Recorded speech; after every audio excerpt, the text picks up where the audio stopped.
Ассаламу алейкум, дорогие юзеры социальных сетей и те, кто избежал этой участи.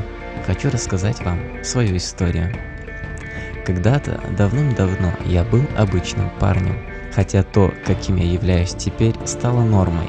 Я гулял, читал книги и все в таком роде.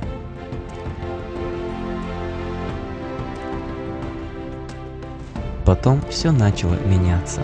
Я стал пользователем социальных сетей.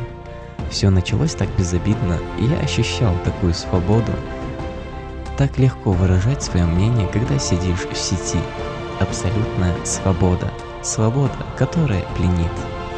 Интернет завладел мной постепенно, и я стал сидеть в нем постоянно. Утром просыпаясь, я первым делом брал телефон и заходил в сеть.